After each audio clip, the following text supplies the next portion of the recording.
Hello friends, welcome back to my ethics GS paper 4 series, and today we are going to continue our ethics classes and we are going to start with the new chapter.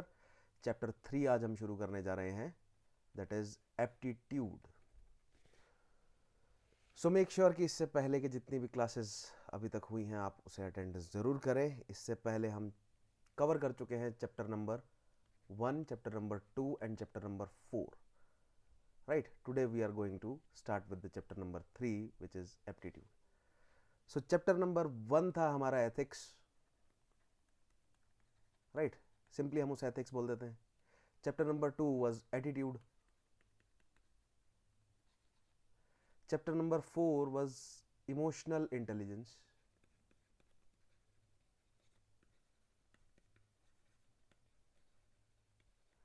Today we are going to start with the chapter number 3, that is aptitude. So in the previous sessions I have explained कि मैंने ये sequence क्यों choose किया. Right, because aptitude, attitude and emotional intelligence, or generally the topic intelligence, ये belong करते हैं to the topics of social psychology, और psychology के subjects हैं basically ये, या psychology subject के topic हैं ये basically. ठीक है, and being in that line अब हम aptitude शुरू करने जा रहे हैं. aptitude chapter में, in this chapter,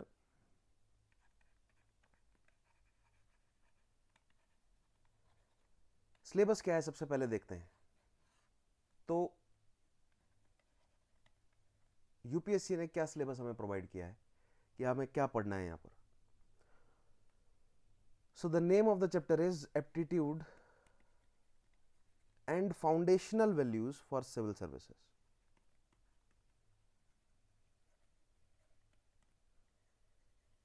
foundational values for civil services, this is the name of the chapter.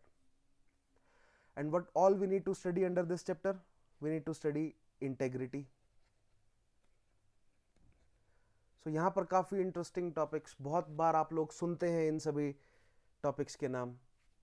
In under this chapter we will go into details of these topics. So integrity term, right? Impartiality. Note these things down, right? And non-partisanship.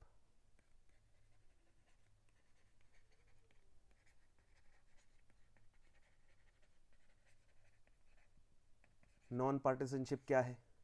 We will try to understand all these terms. Then objectivity.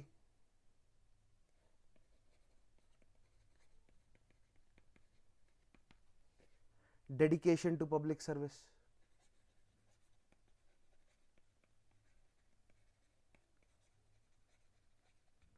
Public service. Empathy. So under this chapter we will try to understand what is empathy, what is sympathy. Then tolerance and compassion towards weaker section.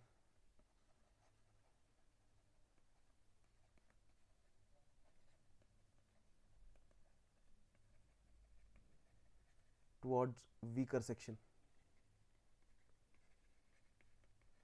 So these are the terms that we need to understand under this chapter. This is the chapter that, this is the syllabus जो हमें UPSC ने provide किया है. हमें ये सभी terms पढ़नी है, राइट. लेकिन ये सीक्वेंस मैंने चूज क्यों किया? क्यों हमने पहले चैप्टर नंबर 1 कवर किया, देन चैप्टर 2, देन चैप्टर 4. तो चैप्टर नंबर 1 तो हमें समझना जरूरी था ही, बिकॉज वहां से हमें व्हाट इज एथिक्स, वैल्यूज, इस तरह के क्वेश्चंस का आंसर मिलता है, right.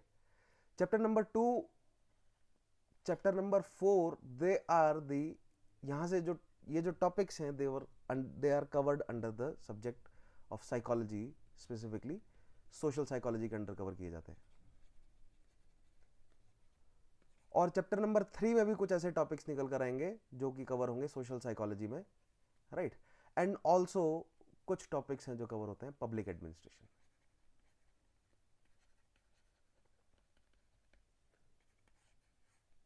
Right. That is why हमने पहले सोशल साइकोलॉजी के टॉपिक्स को अच्छे से पढ़ा, ताकि बाकी के रिमेनिंग जो सोशल साइकोलॉजी के टॉपिक्स एप्टीट्यूड चैप्टर में हैं उन्हें हम अच्छे से कनेक्ट कर सकें. So I hope those who have attended previous session, they understand the scheme of things, why I have taken classes in this sequence, right? So aptitude, although what is the title of this chapter? Aptitude and foundational values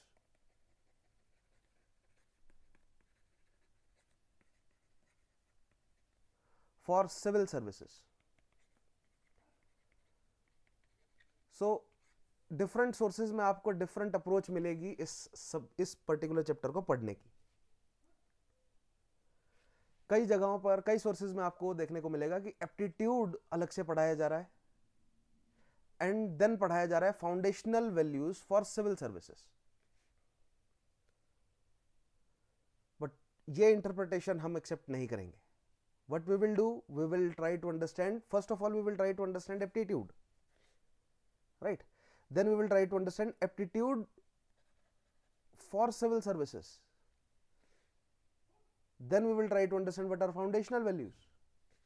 Then foundational values for civil services. So both aptitude for civil services and foundational values for civil services, ये interpretation को ध्यान में रखते हुए हम इस chapter को study करेंगे. All right. So first we will begin with, आज के सेशन में हम समझेंगे what is aptitude. What is aptitude?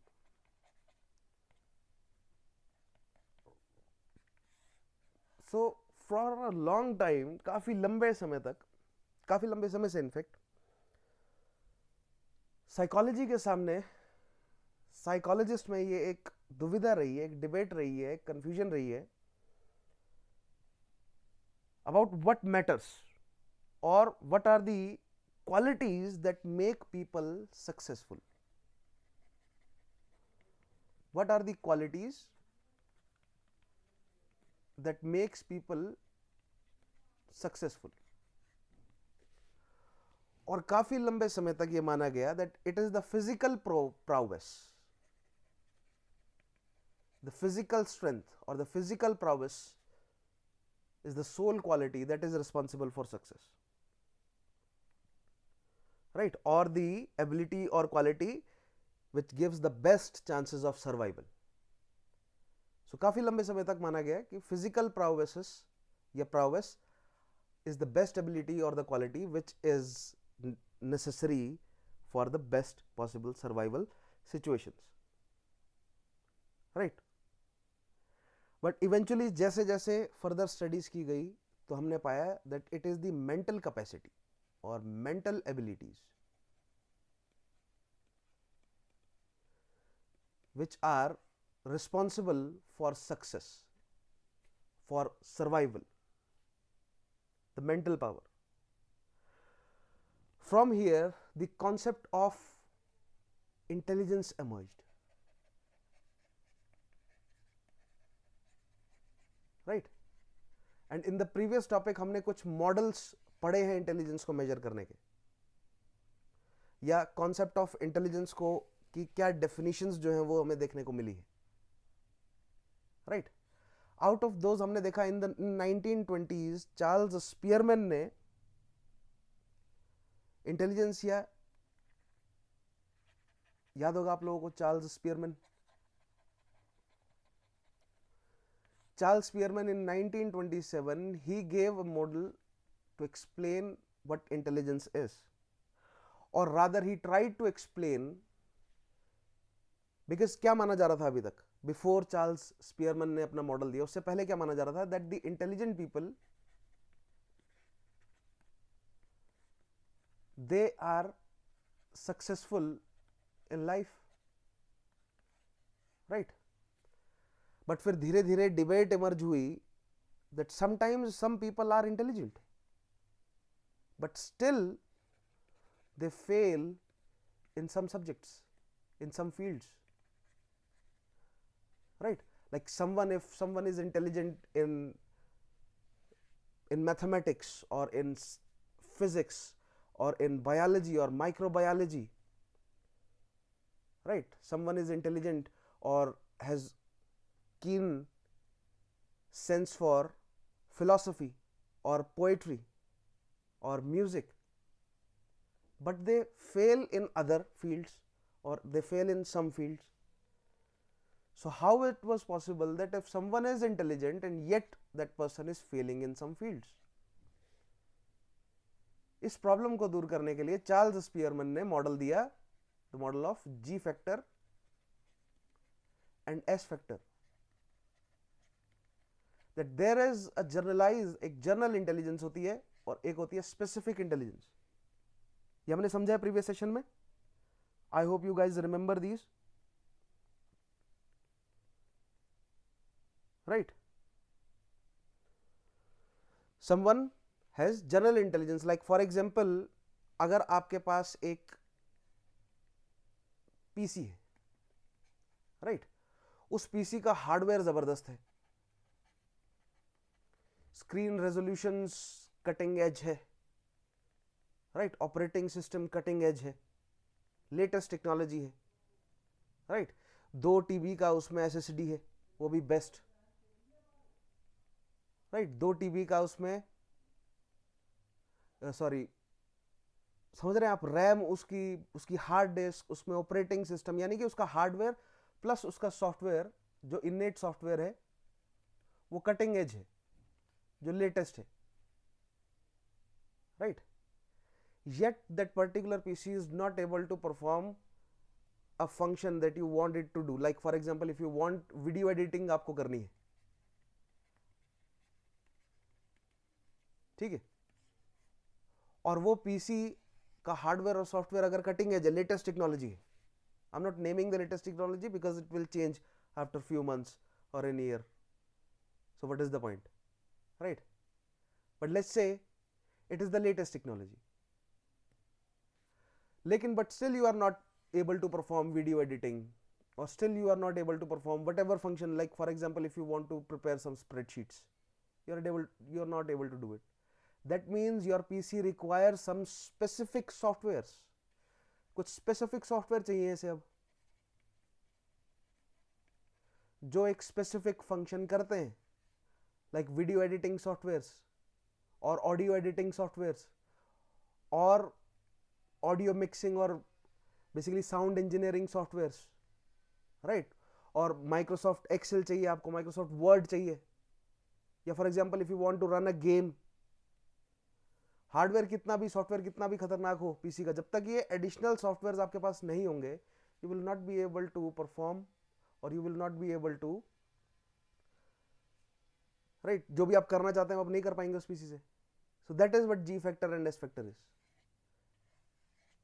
right. G factor is the cutting edge hardware and software of that particular PC. यही confusion थी कि if someone is intelligent, why that person is not able to do a specific task. Charles पियर ने समझाया कि that they are lacking that specific software, they are lacking that S factor, right. So let's say if someone with an IQ of 140, still that same person is intelligent, let's say in the field of music, right, but is not capable to do basic or complex math. This person who has an IQ of 140 should be able to do basic as well as complex math, but that person is not able. So what this suggests, that this person has a good enough G factor, but this person's S factor, कौन सा S factor है, music वाला S factor है इस व्यक्ति के पास, logical and mathematical abilities वाला एस फैक्टर नहीं है. This is what Charles Spearman explain. और ये सेम थियोरी काफी लंबे समय तक वैलिड रही. इन 1980s देन हार्वर्ड गार्डनर केम. ये भी हमने देखा है, प्रीवियस सेशन में पढ़ा है हमने. I am not going to details because हमने प्रीवियस सेशन में से डिटेल्स में समझा है. सो हार्वर्ड गार्डनर आते हैं, क्योंकि एप्टीट्यूड को समझने से पहले हमें इंटेलिजेंस को समझना पड़ेगा, क्योंकि aptitude during the process of understanding intelligence, aptitude का कॉन्सेप्ट निकल कर आया. तो अगर इंटेलिजेंस का कॉन्सेप्ट हमारा अच्छे से प्रिपेयर्ड है, then only we will be able to understand aptitude, right. That is why मैंने चैप्टर 4 पहले पढ़ाया, ताकि इंटेलिजेंस का कॉन्सेप्ट हमें अच्छे से पता हो, then only we will be able to understand aptitude. So Howard Gardner 1983 में आते हैं और कहते हैं कि चार्ल्स पियरमैन जो कह रहे हैं वो ठीक है, लेकिन मैं उसको और बेटर तरीके से समझाता हूं आपको। मैं कहता हूं कि there are 8 type of intelligences, right, and these 8 type of intelligences may or may not be in correlation with each other, they may or may not depend upon each other, they can act individually or they can work in correlation with each other। अब आप लोगों को याद है ये logical and mathematical, linguistic, musical, spatial, body kinesthetic, intrapersonal, interpersonal, जहां से हमने इमोशनल इंटेलिजेंस को भी समझा था। So Howard Gardner कहते हैं कि there is 8 type of intelligences and they may or may not be correlated with each other, यानी कि they can work independently। That means someone, if that person has logical and mathematical intelligence, that doesn't necessarily mean that person will be good in mathematics, right? In music, if someone who is good in music, that doesn't necessarily mean that that same person will be intelligent in logical and mathematical reasoning। इसका मतलब ये नहीं है कि अगर कोई व्यक्ति logical और मैथमेटिकल रीजनिंग नहीं कर पा रहा है, इसका मतलब ये नहीं है कि वो व्यक्ति इंटेलिजेंट नहीं है। Perhaps that person is intelligent in spatial sense और बॉडी काइनेथेटिक्स, और that person is intelligent in intrapersonal and interpersonal affairs. So Howard Gardner कहते हैं कि there are 8 different type of intelligences, right? So from the understanding of so in the 20th century, the understanding of the concept of intelligence developed, and during this process where psychologists were trying to understand what intelligence is, the concept of aptitude निकल कर आया बाहर। यहां से सवाल निकला, what is aptitude?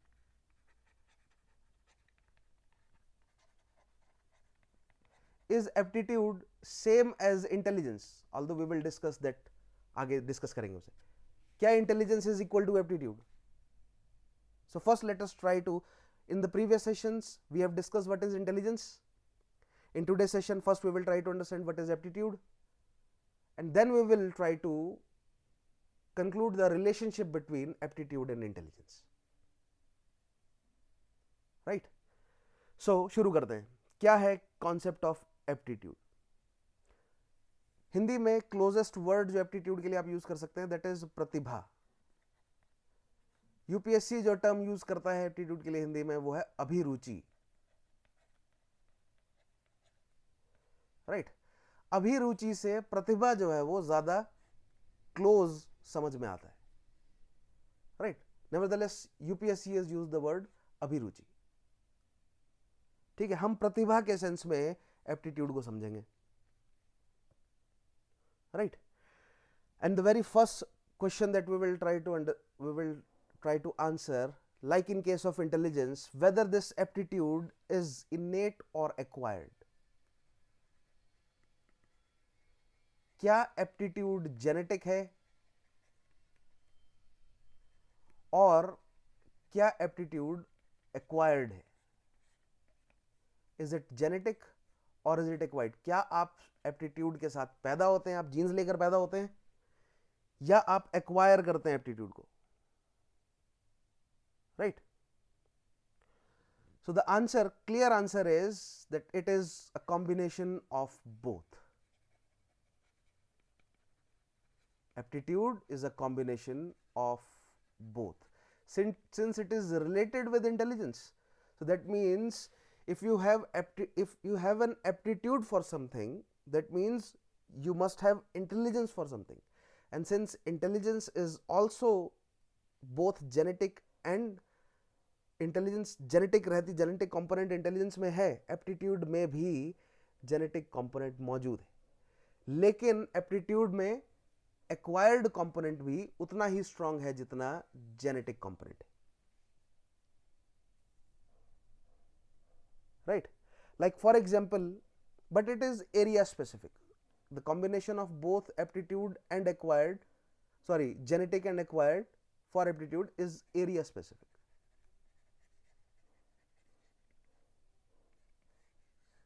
या मैं इस तरह पुट करूं, talent and skill, right? Like for example, someone has a talent for mathematics, that is innate, that is genetic. That person is born with an innate capability, that person is born with innate logical and mathematical intelligence, right? But at the same time, दूसरा example देखते हैं हम, and we say that another person is a fabulous actor, right? And that person has acquired that skill, they have learned how to act, right? So चलो धीरे धीरे आपको और समझ आएगा that how it is genetic or acquired and how it is a combination of both. But first let us try to define what is aptitude. तब जाकर ये थोड़ा heavy question है, इसका जवाब हमें मिलेगा, right? So what we can say, what is aptitude? Aptitude is a combination or a set of abilities. Let us break down the definition. And very first thing we need to understand is that aptitude is a set of abilities. Someone is able to do something, right? Like for example, if we take the example of Virat Kohli. So Virat Kohli जो है वो एक first class batsman है, ठीक है? In fact उनका नाम जो है वो GOAT में काउंट होता है, ग्रेटेस्ट ऑफ ऑल टाइम्स में, राइट? सो ये जो उनका क्रिकेट के लिए एप्टीट्यूड है, his aptitude for cricket, is it innate or is it acquired, right?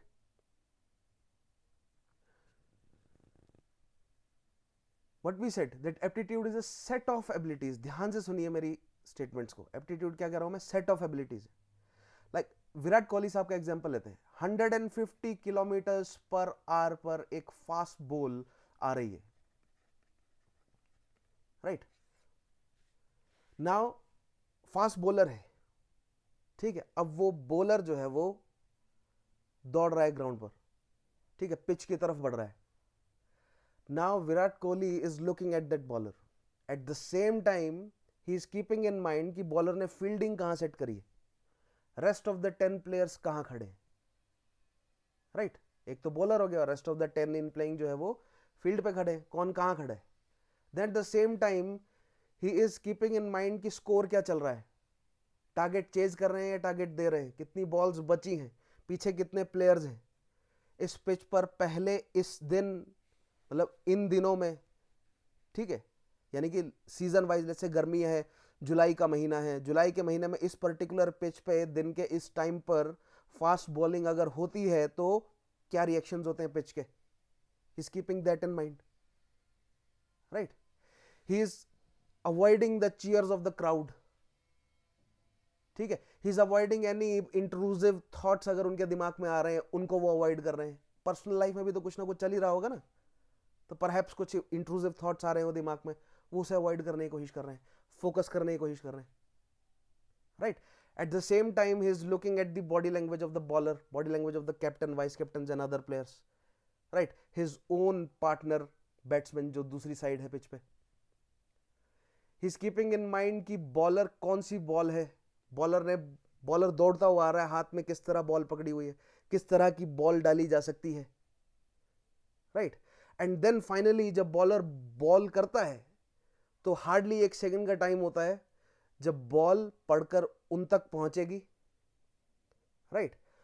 और जब, अब ऐसा तो है नहीं कि वो एग्जैक्टली बॉल को स्लो मोशन में देख रहे हैं, he will have to anticipate, right? There एक सर्टेन टाइम तक ही वो बॉल को देख पाएंगे, रेस्ट उनको एंटिसिपेट करना है कि अब बॉल यहां घूमेगी वहां घूमेगी, ठीक है, यॉर्कर आएगा, शॉर्ट पिच है, स्विंग होगी, रिवर्स स्विंग होगी, इन है, आउट है, राइट, ये सारी चीजें उन्हें ध्यान में रखनी है। तो ये जो सीक्वेंस है, राइट, इस सीक्वेंस को इंटरप्रेट करना and according to that react करना और फिर एक फाइन शॉट लगाना, राइट, या डिफेंड करना या स्लिप में खेलना या फ्लिक करना, whatever the shot he played, right, ये सीक्वेंस को स्टडी करने के लिए, ये सीक्वेंस को ध्यान में रखकर ही उन्होंने अपना फाइनली बैट घुमाया। तो अब देख रहे, इट इज नॉट जस्ट कि पिच पे अगर खड़े हो गए, बॉल आई और हिट कर दिया, नहीं, इस सारे सीक्वेंस को ध्यान में रखना। अब मुझे बताइए, if Virat Kohli only had the इनेट quality, right, हो सकता है कि उनके अंदर वो फास्ट हैंड और आई कोऑर्डिनेशन हो, वो है ही ऑब्वियसली, राइट, हो सकता है कि he has that stark focus, और हो सकता है कि he has that ability to interpret situations, right, but just because he has these abilities that doesn't necessarily mean that उनकी बॉडी को प्रैक्टिस है, उनकी आंखों को प्रैक्टिस है, उनकी बॉडी को प्रैक्टिस है इतनी जल्दी मूव करने का, वो मसल मेमोरीज उनकी, वो रिफ्लेक्सेस, वो इंस्टिंक्ट्स उनके मतलब फंक्शनल हैं, या उनके ऑर्डर पर वो अपने रिफ्लेक्सेस को चला सके, right, so that requires practice. So Virat Kohli has the इनेट qualities, but he has put in the time, उन्होंने प्रैक्टिस करी है, बहुत ज्यादा प्रैक्टिस करी है, बचपन से प्रैक्टिस करी है। So what we can say, that aptitude is neither innate nor only acquired, right? क्या केवल प्रैक्टिस कर लेने से ही आप विराट कोहली या सचिन तेंदुलकर या सुनील गावस्कर जैसे बैट्समैन बन सकते हैं, या for that matter in any field, क्या केवल प्रैक्टिस से ही आप ऐसे बन सकते हैं, राइट, और या केवल इनेट क्वालिटीज ही हो, ठीक है, मान लीजिए विराट कोहली साहब के पास इनेट क्वालिटीज है क्रिकेट खेलने की, लेकिन वो साइंस के फील्ड में चले गए, उन्होंने प्रैक्टिस ही नहीं करी, लेकिन किसी दिन पिच पर आए खेलने तो अच्छा खेल दिया रिलेटिवली, लेकिन क्या वो महान बन पाते? नहीं। So for aptitude it is a set of abilities, it is a combination of abilities, right, and it is neither innate nor acquired, rather it is developed through practice, but it requires the both innate and acquired elements it requires. So in order to develop aptitude in something, क्या कह सकते हैं हम, what is aptitude? That it is a combination or a set of abilities, right, and that combination and set of abilities is to perform in a specific field,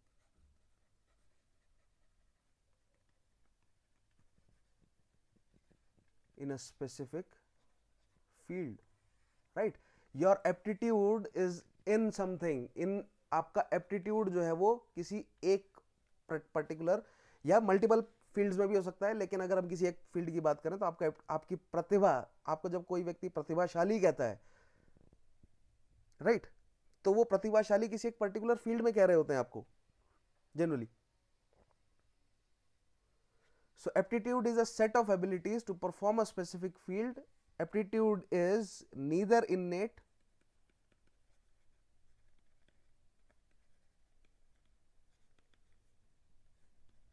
nor it is neither innate only or nor it is acquired only, right, again it is a combination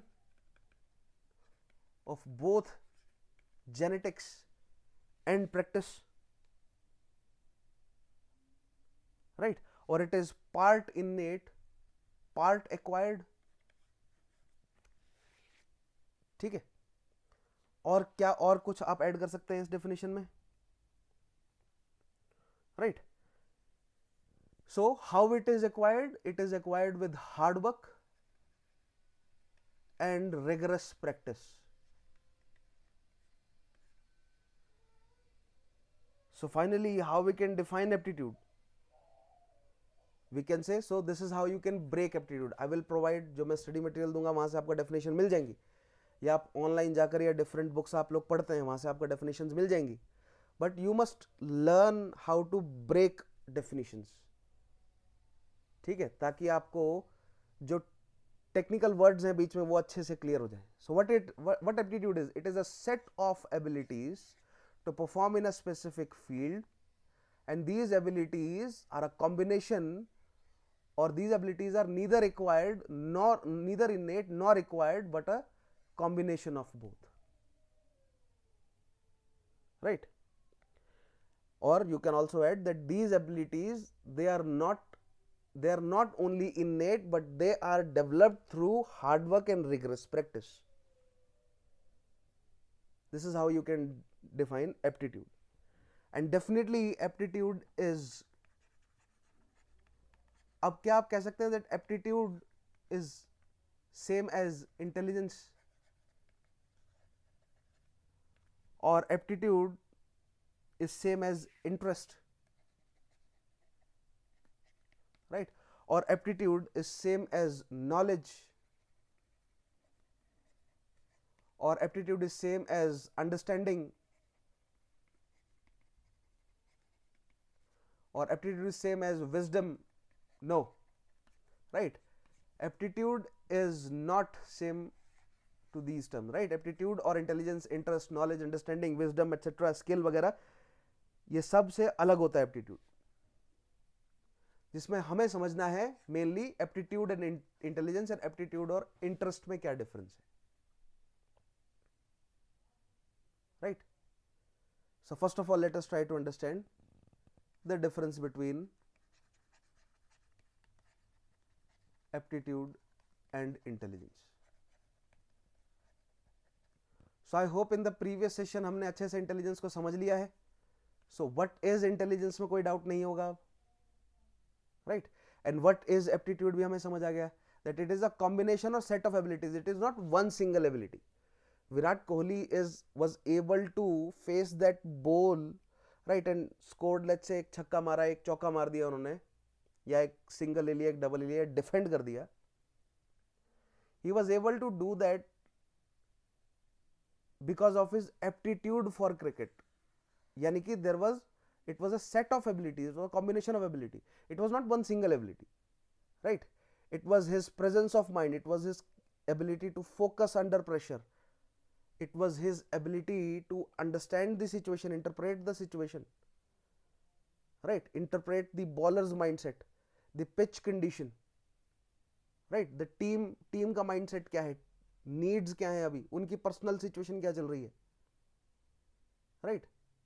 And then ball को interpret करना, game को interpret करना. So it was a set of abilities, provided that उन्होंने बहुत लंबे समय से practice किया है उन abilities को, provided with hard work and practice. Then only it becomes ability.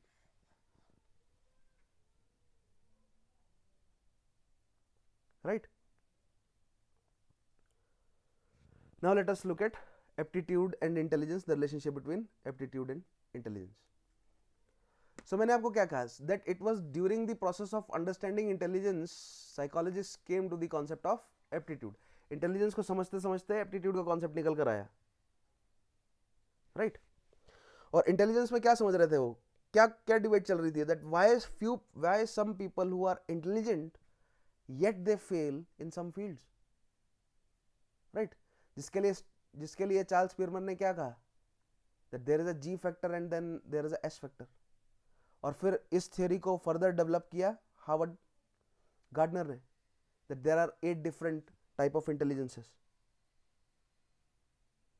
ठीक है. सो जनरली जब हम इंटेलिजेंस की बात करते हैं या इंटेलिजेंस मेजरमेंट की बात करते हैं तो दो तरीके से लिया जाता है इंटेलिजेंस को. या आम बोलचाल की भाषा में हम इंटेलिजेंस मानते हैं the intelligence of logical and mathematical reasoning, या लॉजिकल एंड मैथमेटिक्स इंटेलिजेंस, या the intelligence of reasoning, right, या वर्बल रीजनिंग हो सकती है, नॉन वर्बल रीजनिंग हो सकती है, ठीक है. Then the intelligence of abstraction, the intelligence of comprehension. So different different आप गवर्नमेंट एग्जाम्स देखते होंगे, उनमें जो टेस्ट की जाती है आपकी इंटेलिजेंस, इंटेलिजेंस टेस्ट कर रहे हैं वो, या डिफरेंट आईक्यू टेस्ट जो होते हैं, उसमें logical and mathematical reasoning check की जा रही है आपकी, आपकी verbal and non verbal reasoning check की जाती है, आपके एब्स्ट्रैक्शन के आइडियाज को चेक किया जाता है कि आप एब्स्ट्रैक्ट आइडियाज इंटरप्रेट कर पा रहे हैं या नहीं, राइट. लाइक फॉर एग्जांपल आपको बोला जाए कि 4 कुत्ते जो हैं वो 6 बिल्लियों के बराबर हैं, 4 सर जो है वो 8 पैरों के बराबर है, ठीक है, तो हो तो नहीं सकते, लेकिन स्टिल इस तरह के क्वेश्चन बनते हैं, तो आपके एब्स्ट्रैक्शन को चेक किए जा रहे हैं, language based comprehension based questions बनते हैं, ठीक है. सो जनरली जब हम इंटेलिजेंस की बात करते हैं या आईक्यू टेस्ट की बात होती है, तो लॉजिकल एंड मैथमेटिकल इंटेलिजेंस को टेस्ट किया जा रहा होता है, right. So when in this sense we try to understand the relationship between, so this is the case 1 where intelligence जो है वो generally ली जाती है logical and mathematical intelligence. So in this sense when we try to understand the relation between aptitude and intelligence,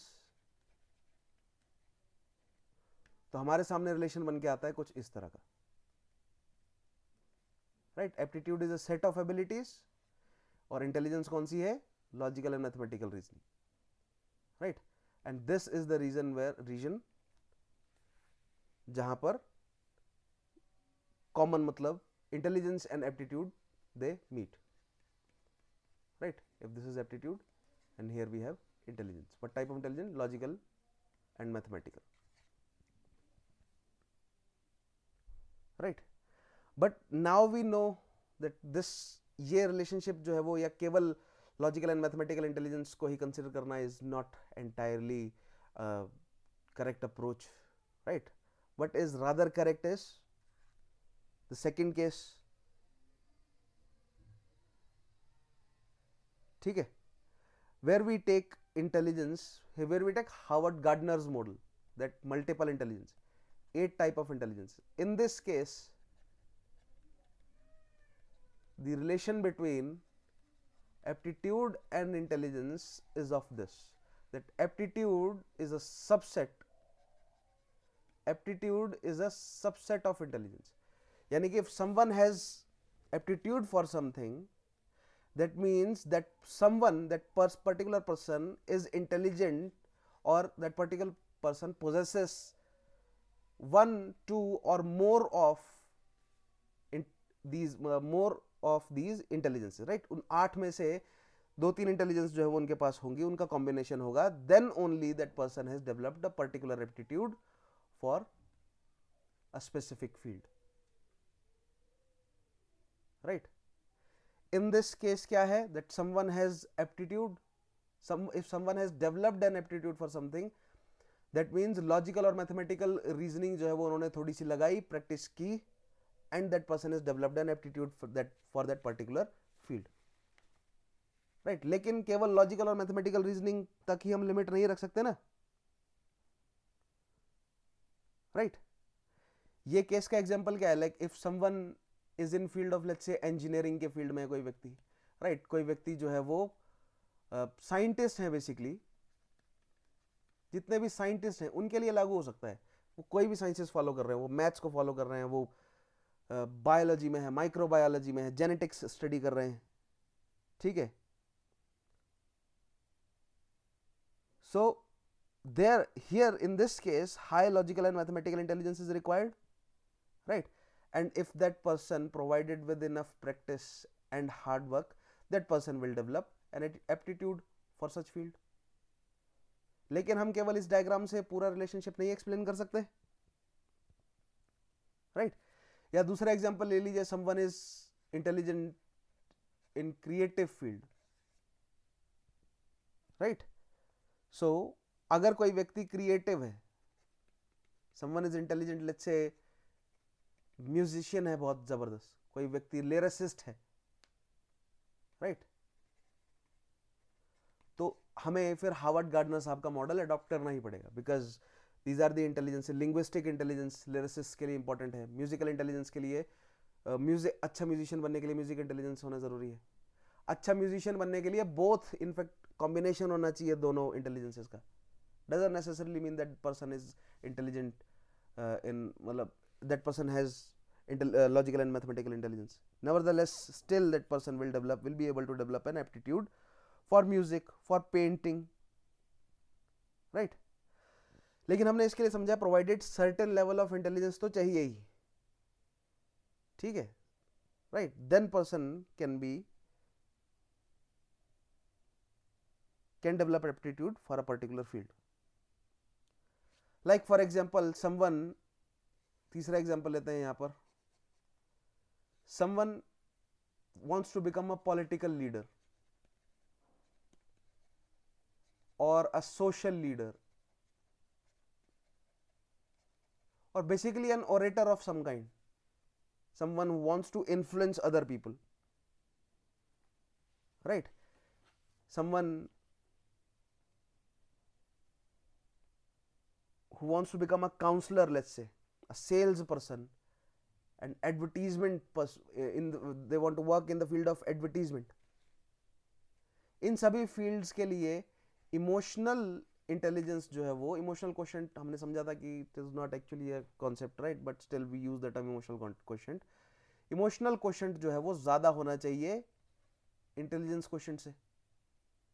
और जब भी intelligence question major किया जाता है तो basically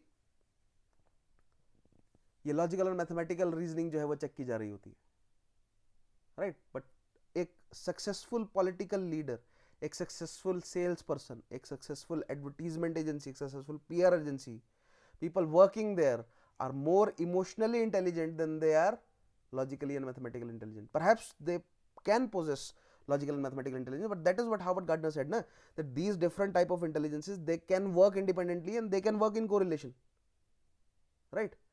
So for some person who wants to develop an aptitude or who has an aptitude for social leadership, for political leadership, right, that person must have the emotional intelligence or must have good interpersonal and intrapersonal intelligence.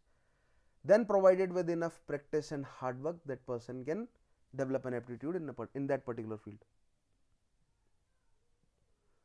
So what we can conclude, what is the relationship between aptitude and intelligence? So दो method है. First, if we consider the logical and mathematical reasoning, right, and second is if we consider the concept of Howard Gardner, then there is a high correlation between intelligence and aptitudes, or we can say that in that case aptitude become a subset of intelligence. But aptitude, देखिए आप कहेंगे कि sir total 8 के 8 intelligence के अंदर ही आ जाएगा aptitude. मैंने आपको क्या कहा, केवल इंटेलिजेंस से काम नहीं चलेगा, इंटेलिजेंस के साथ हार्डवर्क भी चाहिए. केवल इनेट क्वालिटीज से काम नहीं चलेगा, एक्वायर्ड क्वालिटीज भी चाहिए, right. Next is, so I hope you guys understand the difference between aptitude and intelligence now, or what is the relationship between aptitude and intelligence. So this should be the relationship. Although अगर answer में लिखने को आए तो आप दोनों explain करें, पहले इस मॉडल को एंड देन इस मॉडल को, फिर आप कंक्लूजन में या कंक्लूड कर सकते हैं इन दोनों को लेकर कि this model is rather more effective. ठीक है. Moving forward, what is the relationship between aptitude and interest?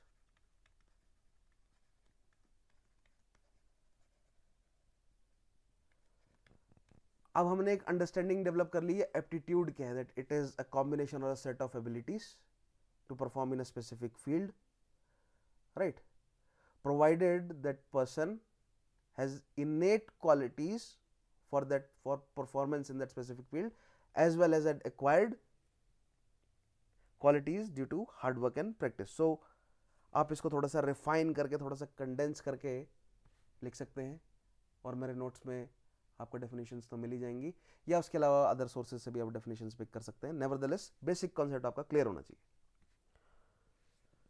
सो हिंदी में हमने क्या कहा, एप्टीट्यूड इज प्रतिभा एंड इंटरेस्ट इज रुचि. ठीक है,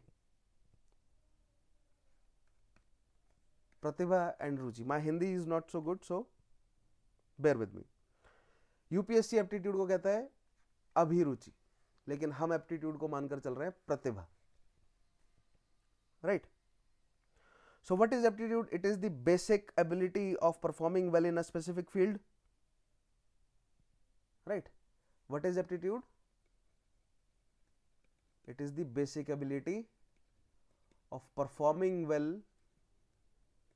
in a specific field. Right. Provided with enough hard work and practice. And what is interest? It is the inclination. Right. You are inclined towards a specific field. Inclination.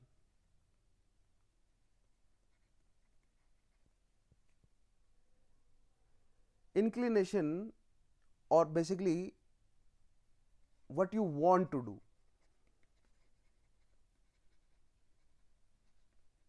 Right? Not what you have to do or what you need to do or what you must do. What you want to do is your interest.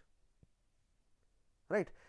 It is related with your wishes, it is related with your desires, it is related with your willingness, not with your ability, not with your needs or not with your conditions, but rather your own wishes, your own desires and your own inclination. So what is the relationship between aptitude and interest? Right.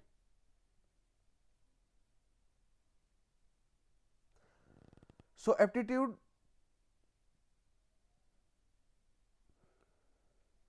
if we have developed an aptitude in a particular field, that means what?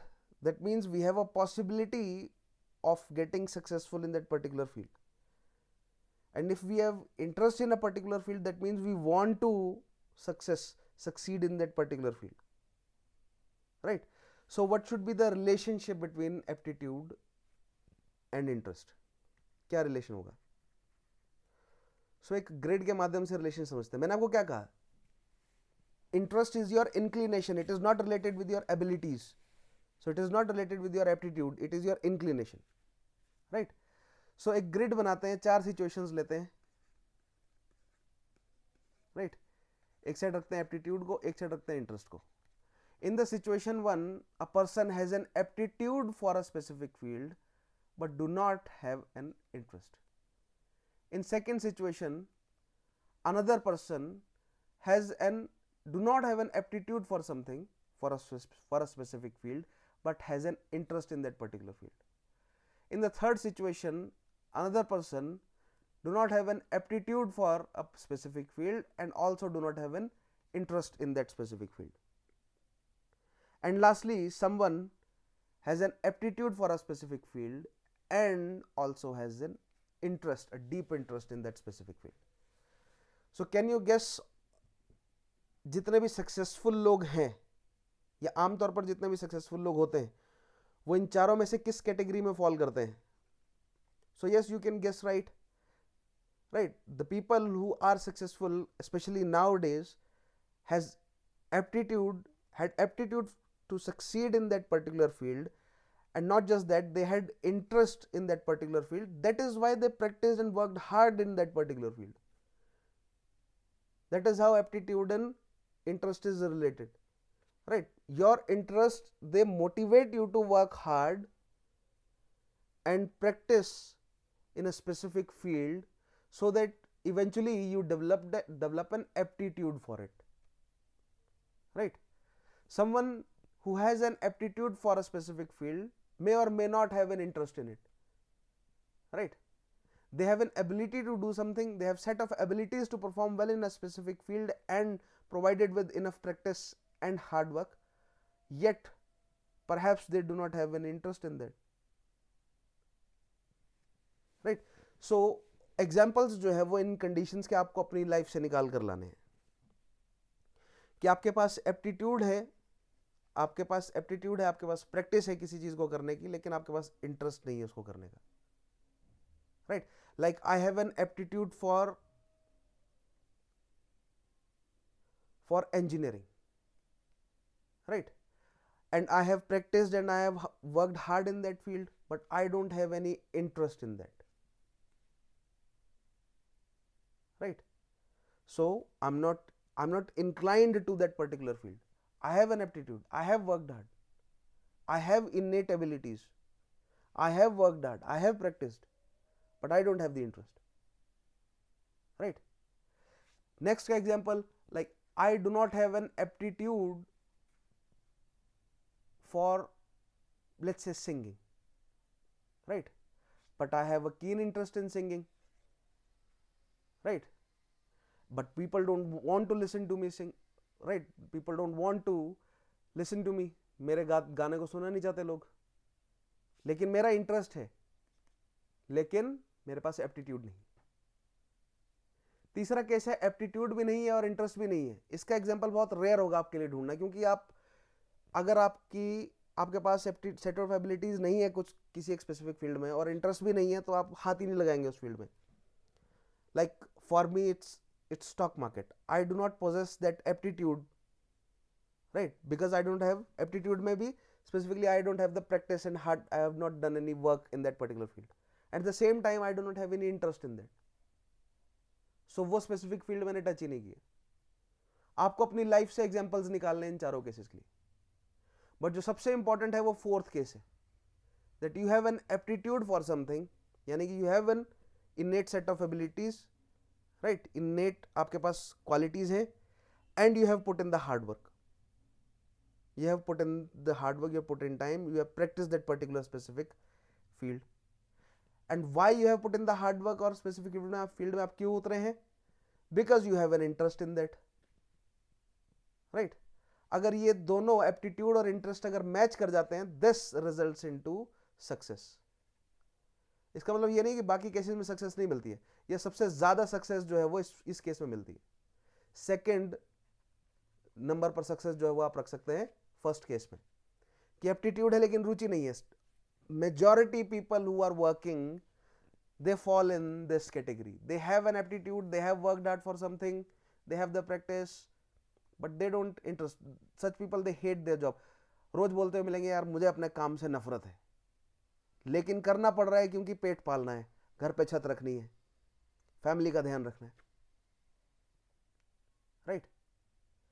And then इसको आप third number पर रख सकते हैं, और ये fourth. इस case में तो फेलियर, इसमें तो आपने एंटर ही नहीं किया, तो एंटर करेंगे भी तो फेल हो जाएंगे, ठीक है? इन दिस केस आपके पास एप्टीट्यूड नहीं है लेकिन इंटरेस्ट बहुत है। आप अपनी लाइफ से निकाल कर लाइए, अपने आसपास देखिए, क्या कोई ऐसे पॉलिटिकल लीडर्स हैं, क्या ऐसे कोई सोशल लीडर, क्या ऐसे कोई एक्टर्स हैं, कोई सिंगर्स हैं, कोई इन्फ्लुएंसर्स हैं, आपके अंदर कहाँ है ये सेकंड केस? तो ये चारों केस आपको अपने अंदर ढूंढने हैं, फर्स्ट, सेकंड, थर्ड और fourth.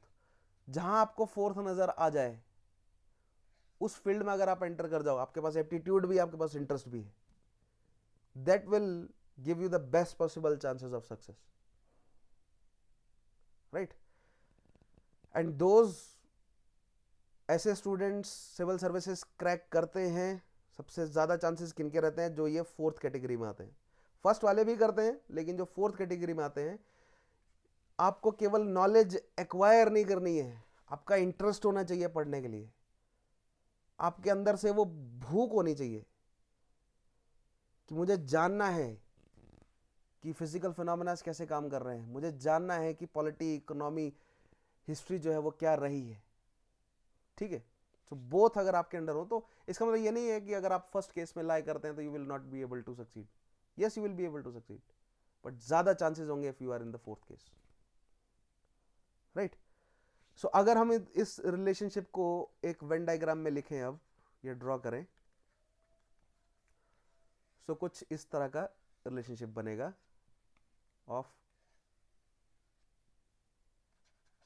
Aptitude and interest, right? This will be the case number 4 where aptitude and interest will coincide, right? This is the case number first, right, where you have the aptitude but do not have the interest. This is the case number 3, where you have the interest but case number 2, where you have the aptitude but not the interest. And case number 3 will not lie. Case number 3 जो है वो outside होगा इसके, right, that will be a whole another circle where you do not have, that will be a whole another blank. Zero क्या है? It is absence of something, so you will not mention the case third, right. This will be the relationship between aptitude and interest.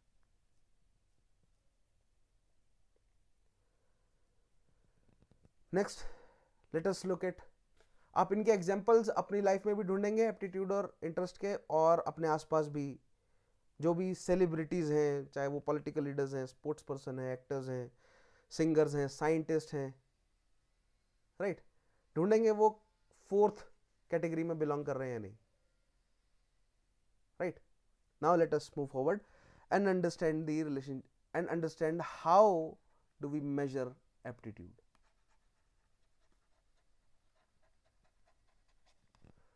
Measurement of aptitude. So there are many tests to measure aptitude, right. Nowadays parents are obsessive about it, that they need to know what their child's or children's aptitudes are, right, in which field, in which specific field they can succeed. So test करते हैं उन्हें बचपन से ही, so that उसी direction में उनको आगे बढ़ाएं, जो कि कहीं ना कहीं देखा जाए तो सही भी है. एंड न्यू एजुकेशन पॉलिसी जो आ रही है वो इस डायरेक्शन में कहीं ना कहीं आपको काम करती हुई नजर भी आएगी, right. So basically there are 2 type of test. First is the general test and second are the specific test. General test and specific test, right. General test के आपको मैं एग्जांपल दूं, लाइक यूएस में होता है SAT, सैट्स होते हैं US में, right, the scholastic assessment test. It's a very general test.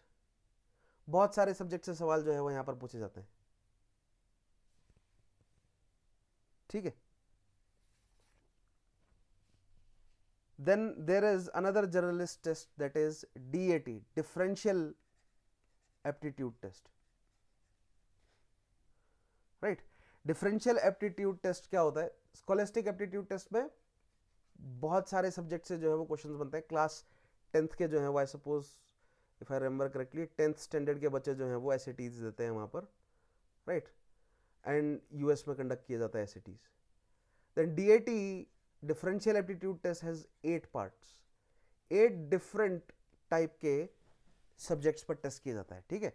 यानी कि वर्बल रीजनिंग के लिए, नॉन वर्बल रीजनिंग के लिए, लिंग्विस्टिक कॉम्प्रिहेंशन के लिए, right, logical and mathematic etcetera. मतलब इस तरह से 8 डिफरेंट सब्जेक्ट्स पर सब्जेक्ट को टेस्ट किया जा रहा है, ठीक है. और फिर जो स्कोरिंग की जाती है वो 2 तरीके से की जाती है. एक तो टोटल स्कोर दिया जाता है बच्चे को, और एक डिफरेंशियल स्कोर दिया जाता है, यानी सेक्शनल स्कोर दिया जाता है इन 8 पार्ट में, right. And according to that जो है वो कॉलेजेस बांटे जाते हैं फिर बच्चों को, या अकॉर्डिंग टू दैट बच्चे फिर चूज कर सकते हैं किस फील्ड में जाना है, राइट. क्योंकि कुछ बच्चे हो सकते हैं कि लॉजिकल मैथमेटिकल रीजनिंग में ज्यादा स्ट्रांग हो, राइट, और कुछ बच्चे हो सकते हैं linguistic and language and comprehension में ज्यादा स्ट्रांग हो, राइट. तो यहां पर क्या होता है, इन डिफरेंशियल मार्किंग से पता चल जाता है कि भैया कहाँ कहाँ किसे एलोकेट करना है, या बच्चों को चॉइस मिल जाती है कि हमें क्या फील्ड जो है वो अडॉप्ट करने चाहिए. Like for example, to study language, अगर किसी को लिटरेचर पढ़ना है, लैंग्वेज पढ़ना है, तो लिंग्विस्टिक कॉम्प्रिहेंशन स्ट्रांग होना चाहिए उनका, ठीक है. प्लस उनका थोड़ा सा इंटरपर्सनल इंट्रापर्सनल स्ट्रांग होना चाहिए, क्योंकि कम्युनिकेशन भी जो है वो टेस्ट किया जाता है, इंटरपर्सनल इंट्रापर्सनल कम्युनिकेशन, राइट. किसी को अगर इंजीनियर बनना है तो लॉजिकल मैथमेटिकल रीजनिंग स्ट्रांग होनी चाहिए उनकी, so according to that they can opt for the field. So ये तो है कुछ जनरल टेस्ट के एग्जांपल, राइट. बट कुछ होते हैं specific test for aptitude.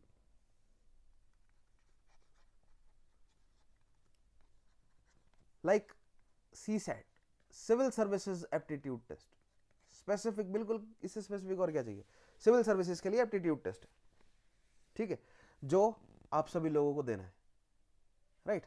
Then उसके अलावा मैनेजमेंट कॉलेजेस में जाने के लिए कैट और मैट होते हैं, ठीक है। देन गेट होता है इंजीनियरिंग के लिए, इंजीनियरिंग स्टूडेंट्स के लिए graduate aptitude test for engineers. Then sports के लिए सेट होता है, sports aptitude test. So these are example of specific test.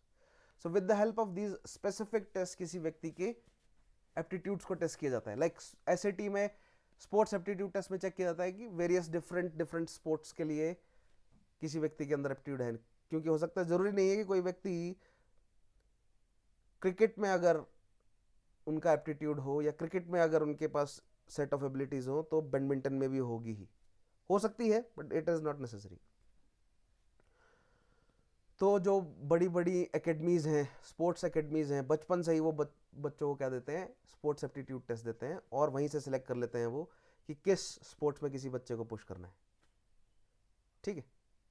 ये इंजीनियरिंग के बाद गेट दिया जाता है, ठीक है, अगर किसी को खासतौर पर MTech वगैरह करनी हो तो। ये MBA करने के लिए टेस्ट दिया जाता है, ये सिविल सर्विसेज के लिए टेस्ट है। So there are many such specific test for to test someone's aptitude, right. So ये तो है एप्टीट्यूड का क्या मतलब है, और एप्टीट्यूड और इंटेलिजेंस से क्या रिलेशनशिप है, एप्टीट्यूड का इंटरेस्ट से क्या रिलेशनशिप है। Now let us try to understand कि aptitude for civil services, right, what is the aptitude for civil services. Then we will move to foundational values. Values topic जो है वो हमने एथिक्स चैप्टर 1 में अच्छे से पढ़ा था, ठीक है, और थोड़ा डिटेल में हम पढ़ेंगे वैल्यूज को। But first of all let us understand now aptitude for civil services, या इस तरह पुट करूं कि who is a good civil servant, या क्या एप्टीट्यूड होना चाहिए एक सिविल सर्वेंट बनने के लिए, क्या सेट ऑफ एबिलिटीज होनी चाहिए आपके अंदर एक सिविल सर्वेंट बनने के लिए, या यूपीएससी किन सेट ऑफ एबिलिटीज को टेस्ट करना चाह रहा है आपके अंदर, क्या वो सेट ऑफ एबिलिटीज आपके अंदर है या नहीं, राइट। तो aptitude for civil services, right, ये एक बहुत बड़ा सवाल है। सभी, ऑलमोस्ट सभी सिविल सर्विस एस्पायरेंट्स के अंदर ये सवाल आता ही है उनके मन में कि क्या हमारे अंदर वो है जो यूपीएससी खोज रहा है, या for that matter state public service commission है जो खोज रहे हैं, क्या वो हमारे अंदर है, क्या वो आज आपको समझ आ गया कि वो क्या है, वो एप्टीट्यूड, वो के लिए वर्ड मिल गया आपको। आज से आपसे ये सवाल पूछेंगे कि क्या मेरे अंदर वो एप्टीट्यूड है to become a civil servant, right. तो very first thing we need to understand is that civil services is a generalized, is a generalist service, right, it is not a specialist service, it is a generalist service। यानी कि आपने अगर bachelor of arts किया है, let's say आपने किसी भी particular subject, कोई political science, history, geography, doesn't matter, आपके पास एक बैचलर डिग्री होनी चाहिए, और वो किसी भी फील्ड में हो सकती है। आपने एग्जाम दिया, आपने एग्जाम क्रैक किया, आप सिविल सर्वेंट बने। विद राइजिंग रैंक्स, जरूरी नहीं है कि आप अपने फील्ड में ही, जो आप पढ़कर आए हैं उसी फील्ड में ही काम करेंगे, आपको डिफरेंट फील्ड में काम करने का मौका मिलेगा, ठीक है। आप कुछ सालों के लिए हो सकता है कि आपके पास डिपार्टमेंट जो है वो एनर्जी का हो, फिर हो सकता है कि आपके पास जो है वो ट्रेनिंग से रिलेटेड डिपार्टमेंट्स हो, राइट, फिर हो सकता है आपके पास जो है वो मिनिस्ट्री लेवल पर चार्जेस हो, लेट्स से एजुकेशन या हेल्थ से रिलेटेड। सो डिफरेंट फील्ड में काम करने का मौका मिलता है। So it is a very generalist service, it is not a specialist service, it is generalist service, right. And आपको ट्रेनिंग दी जाती है to become generalist, don't worry, जब आप सेलेक्ट होते हैं, मसूरी पहुंचेंगे या अदर इस तरह के ट्रेनिंग इंस्टीट्यूशन आप वहां पर पहुंचते हैं, तो आपको जर्नलिस्ट बनने की ट्रेनिंग दी जाती है, ठीक है। सो सवाल यहां पर क्या है हमारे सामने कि एप्टीट्यूड या what is the right aptitude for civil services. ठीक है,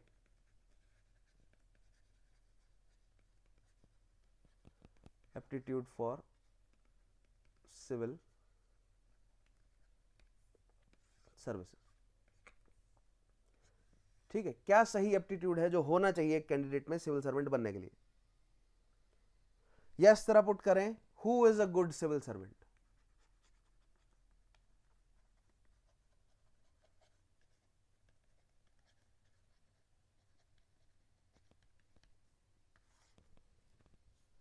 Right, someone who has the aptitude of becoming a civil servant or who has the aptitude of performing good in civil services is a good civil servant.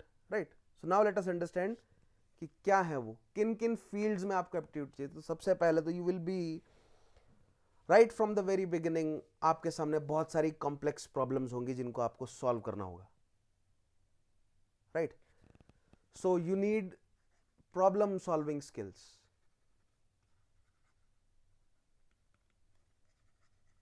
Right, you need to have an aptitude of decision making.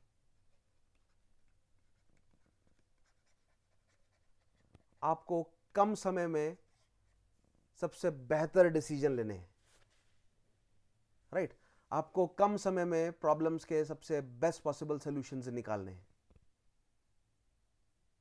ठीक है, ये skill जो है वो आपके अंदर होनी चाहिए. Problem solving skills, decision making skills. आप कहेंगे सर हम तो दिन में डिसाइड करते हैं बहुत कुछ, क्या खाना है, क्या पहनना है, क्या पीना है, क्या पढ़ना है. राइट, एक बार देखिएगा कि सोचने की कोशिश कीजिएगा कि एक्सप्लोर करने की कोशिश कीजिएगा कि एक सिविल सर्वेंट को किस तरह के डिसीजंस लेने पड़ते हैं daily. Life and death decisions लेने पड़ते हैं. लोगों की लाइफ डिपेंडेंट होती है उनके डिसीजंस पर. एंड ये तो चलो थोड़ा ड्रामेटिक हो गया, लोगों की लाइफ डिपेंडेंट होती है, लेकिन लाइफ अफेक्टिंग डिसीजंस जो हैं वो सिविल सर्वेंट्स लेते हैं डेली. ऐसी प्रॉब्लम सॉल्व करते हैं जो लोगों की लाइफ के बड़े हिस्से को अफेक्ट करती हैं. तो वो एबिलिटीज आपके अंदर होनी चाहिए. Then another set, good reasoning. Right, या गुड एनालिसिस, या क्रिटिकल एनालिसिस करने की स्किल होनी चाहिए. डिफरेंट सिचुएशंस को क्रिटिकली एनालाइज करने की स्किल होनी चाहिए. रीजनिंग स्किल स्ट्रांग होनी चाहिए. एनालिसिस स्किल्स स्ट्रांग होनी चाहिए. सो आई बी लिस्टिंग 5-6 ऐसे पॉइंट्स मैं लिस्ट करूंगा. ठीक है, जो कि and we will go into details. This is just an introduction. Will go into greater details what और मतलब इन ग्रेटर डिटेल्स में जाएंगे हम कि क्या एप्टीट्यूड जो है वो चाहिए सिविल सर्वेंट बनने के लिए, किस तरह का एप्टीट्यूड चाहिए, क्या करेक्ट एप्टीट्यूड है सिविल सर्वेंट बनने के लिए. This just to give you a glimpse that someone must have a problem solving skill, decision making skill, good reasoning, analysis होना चाहिए, क्रिटिकल एनालिसिस की स्किल होनी चाहिए, ये एप्टीट्यूड होना चाहिए. Right, must have very good, and this is a very crucial one, good linguistic skills, language, reading, writing, comprehension, interpretation की बेहतरीन स्किल होनी चाहिए. क्यों? क्योंकि after a level in civil services आपका काम रह जाएगा फाइलें घुमाना. ठीक है, हम लोग वीडियोस में बहुत सारे आईएएस ऑफिसर्स को देखते हैं ना, इधर उधर ऑर्डर्स पास करते हुए घूम रहे हैं ऑफिसेज में. राइट, एक लेवल पर जब आप पहुंच जाएंगे ना, तो जब आप मतलब मान लीजिए डिपार्टमेंटल हेड पोजीशंस पर हैं या सेक्रेटेरियल पोजीशंस पर आप जब पहुंचेंगे मिनिस्ट्रीज में, both at states as well as centre या एट सेंटर, तो बहुत ज़्यादा पावर कंसंट्रेटेड होगी आपके हाथ में, और वो आपके हाथ में जो पेन है ना उसमें कंसंट्रेटेड होगी वो power. So in a democracy, in modern democracy, in almost all modern democracies, आज भी जितने भी डिसीजंस लिए जा रहे हैं, जो भी पॉलिसीज बन रही हैं, जो भी प्रोग्राम्स बन रहे हैं, इम्प्लीमेंटेशन हो रहा है, एग्जीक्यूशन हो रहा है पॉलिसीज का, प्रोग्राम्स का, वो सभी फाइल्स के माध्यम से हो रहा है.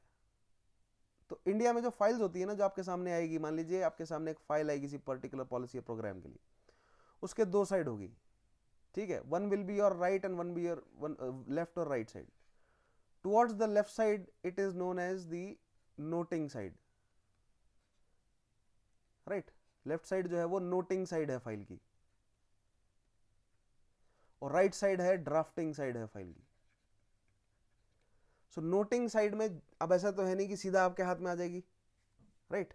लेट्स से आप एक इंटरमीडिएट रैंक पर हैं, लेट्स से आप जॉइंट सेक्रेटरी हैं किसी पर्टिकुलर मिनिस्ट्री में, ठीक है.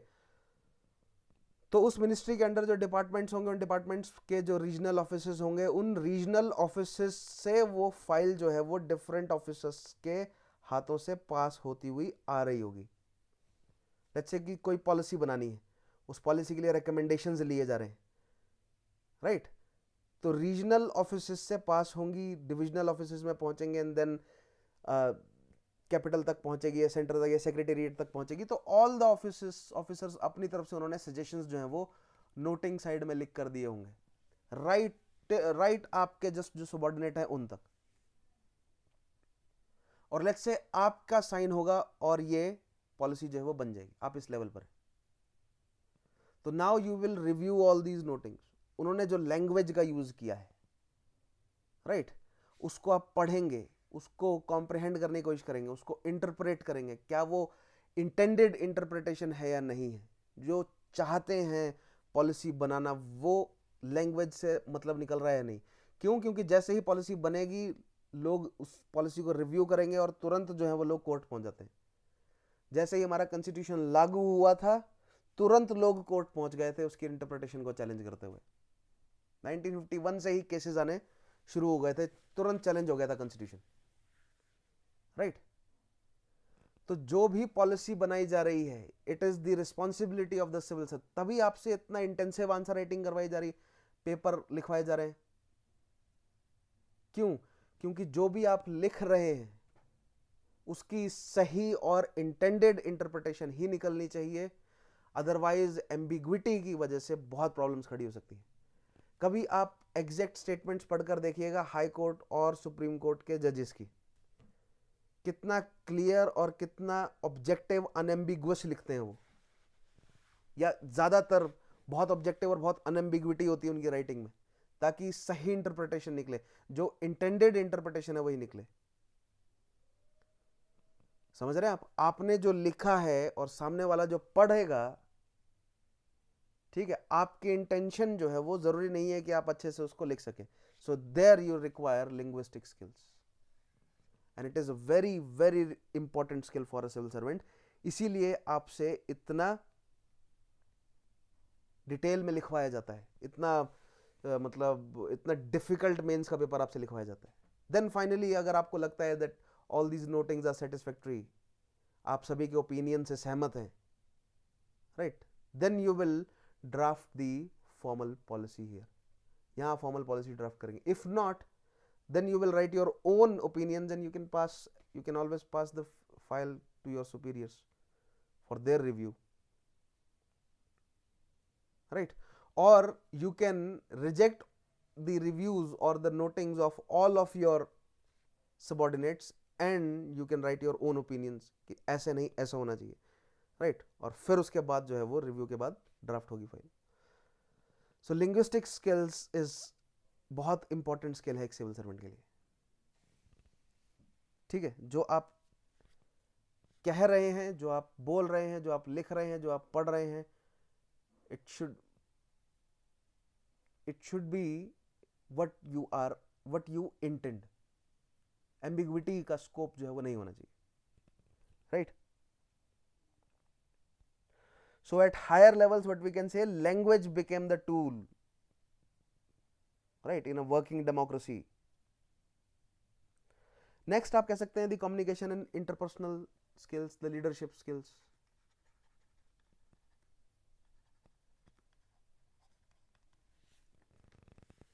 Communication and interpersonal skills, the leadership skills is a very important aptitude for a civil servant, having that set of ability to lead, right. बहुत ज़रूरी है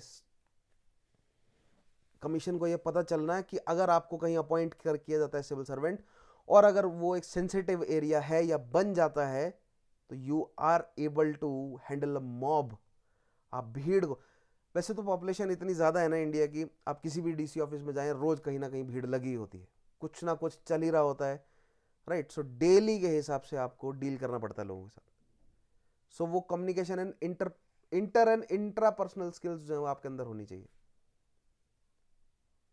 right, so that you are able to deal with एक व्यक्ति से लेकर, एक group of people से लेकर, एक मॉब तक, अपने सबॉर्डिनेट से लेकर, यानी कि लोवेस्ट ऑफ द रैंक्स से लेकर हाईएस्ट ऑफ द रैंक्स तक, सभी के साथ, समाज के सभी रैंक्स के साथ आप डील कर सकें, राइट, सभी को अपने साथ जोड़ सकें, सभी को लीड करने की आपके अंदर स्किल जो है वो होनी चाहिए,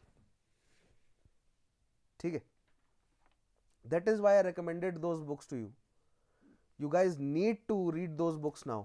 हाँ, आपके एकेडमिक से थोड़ी अलग हटकर वो बुक्स हैं, nevertheless you must read those books, बहुत ज़रूरी है, सो दैट आपके अंदर लीडरशिप क्वालिटीज़ जो हैं वो केवल पढ़ने से काम नहीं आएगा, then you will have to implement the findings of those books, but that is how you will develop the aptitude na, because aptitude requires hard work and practice, not just the intelligence or the knowledge factor नहीं है ना, cognitive factor नहीं है, उसको आपको behavior में भी उतारना पड़ेगा, ठीक है। then another thing is you must be good at basic maths। basic maths में आप strong होने चाहिए, ठीक है। डेटा इंटरप्रिटेशन में स्ट्रांग होने चाहिए, because you will have to draft a lot of, आपको बहुत सारी प्लानिंग करनी पड़ेगी, आपको बजट को मैनेज करना पड़ेगा बहुत सारा, ठीक है। सो बेसिक मैथ्स तो स्ट्रांग होना ही चाहिए आपका, that is why CSAT में मैथ्स भी टेस्ट किया जा रहा है, राइट। डेटा इंटरप्रिटेशन जो है वो आपको आना चाहिए, डेटा को इंटरप्रेट करना, because present time it is all about data, क्योंकि हमारे पास इंफॉर्मेशन के सोर्सेज बहुत ज़्यादा हैं, तो डेटा भी बहुत ज़्यादा है हमारे पास, तो डेटा इंटरप्रिटेशन स्किल जो है वो एक सिविल सर्वेंट के लिए बहुत इंपॉर्टेंट हो जाती है, right। And then finally another skill is good understanding of the constitution, because civil servants, they higher ranking secretary level ke jo civil servants hai, they advise, they aid the politicians, not just at that level but at many levels, the civil servants, they advise, they aid the politicians in the matters of interpretations of constitutions, in the matters of interpretations of laws, because it will, you guys will be drafting acts, you guys will be drafting final signatures, भले ही leaders के हों या वो आपके साथ मिलकर काम करें, लेकिन आपको अपनी तरफ से कॉन्स्टिट्यूशन की इंटरप्रिटेशन उन्हें समझानी है। तो जो लॉज ऑफ द लैंड है, जो कॉन्स्टिट्यूशन है, जो देश का इतिहास है, जो दुनिया का इतिहास है, जो इकोनॉमिक कंडीशन है, जो ज्योग्राफी है, जो एनवायरनमेंट है, जो साइंस एंड टेक है, वो सभी जो है वो आपको पढ़ना पड़ेगा अच्छे से, सभी में आपका एप्टीट्यूड होना चाहिए, यानी कि, and this is that GS part, ये वो जीएस पार्ट है,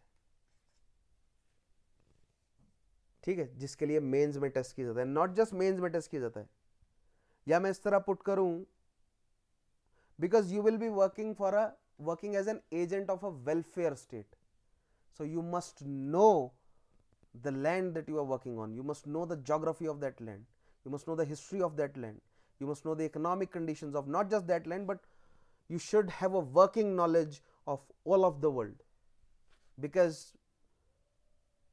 whatever happens globally has a direct or indirect impact on us, all of us, we are a global citizen now, right? So how does UPSC test all this?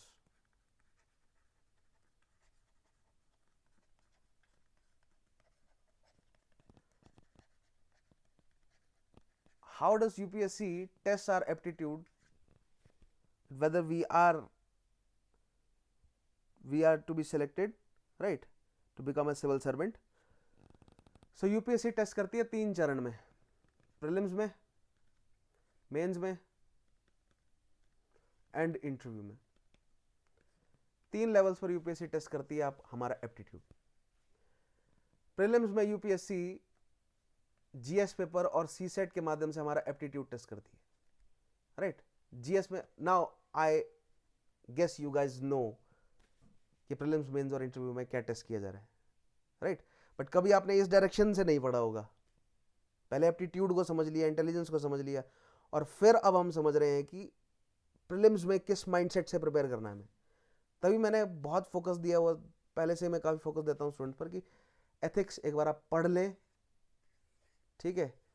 Ethics अगर आप पढ़ लेते हैं अच्छे से तो बाकी सब्जेक्ट्स को समझना बहुत आसान हो जाता है। प्रीलिम्स में बेसिकली यूपीएससी जो है वो टेस्ट करना चाह रहा है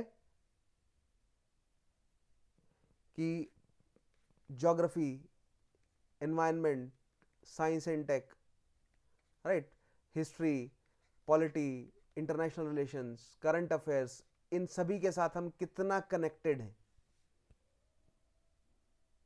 ठीक है? एंड नॉट जस्ट दैट, देखिए what they are trying to test is, because it is a journalist job, right? It is a journalist, civil services are journalist services. So what they are trying to test with these, ये जो subject हमें पढ़ने पड़ रहे हैं, क्योंकि आपके मन में सवाल आता होगा कहीं ना कहीं कि सर इतना ज्योग्राफी, इकोनॉमी, हिस्ट्री सब पढ़ने के बावजूद इन सबको हम अप्लाई कहाँ करते हैं? सर्विसेज में क्या ये चीज़ें अप्लाई होती हैं?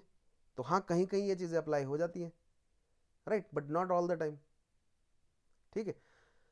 So rather what UPSC is testing कि क्या आप स्पेशली इन दी मेंस में जब आपसे वो, मेंस में कौन कौन से पेपर लिखवाते हैं? एसे, लैंग्वेज, और GS 1 2 3, ethics, and finally optionals, right? So in essays they test your ability to write for abstract and concrete topics.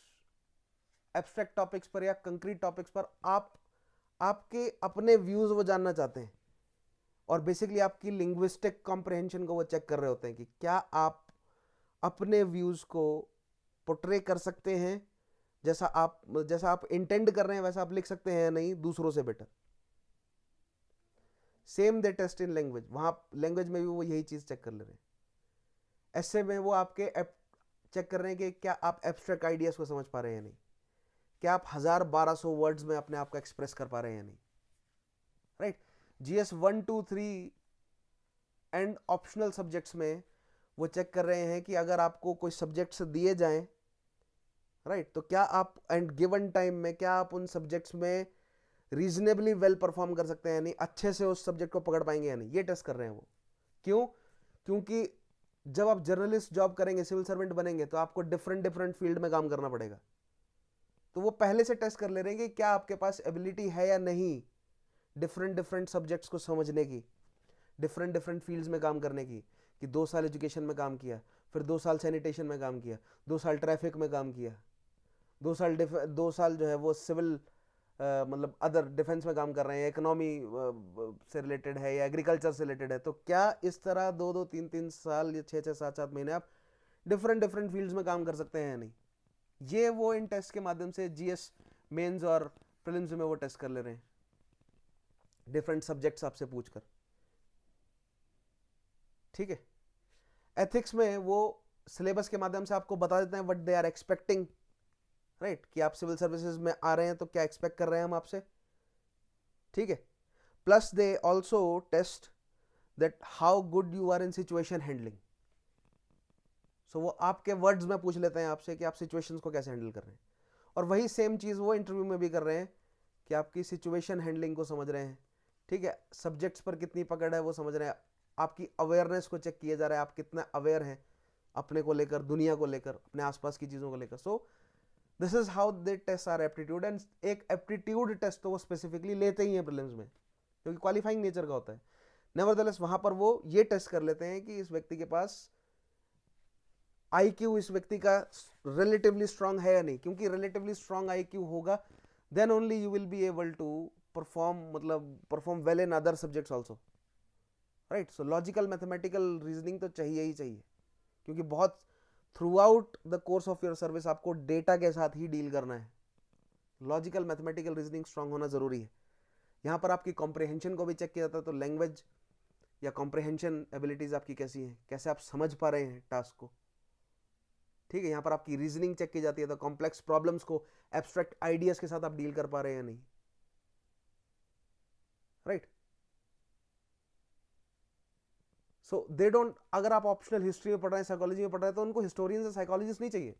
That is Y मेरे साथ स्टूडेंट्स जो हिस्ट्री ऑप्शनल पढ़ते हैं, मैं उनको बार बार कहता हूं हमको हिस्टोरियन बनने के लिए हिस्ट्री ऑप्शनल नहीं पढ़ना, वो एजेंडा रखना ही नहीं है हमें, और ना ही वो यूपीएससी का एजेंडा है, वो हिस्टोरियंस नहीं चाहते हैं, राइट।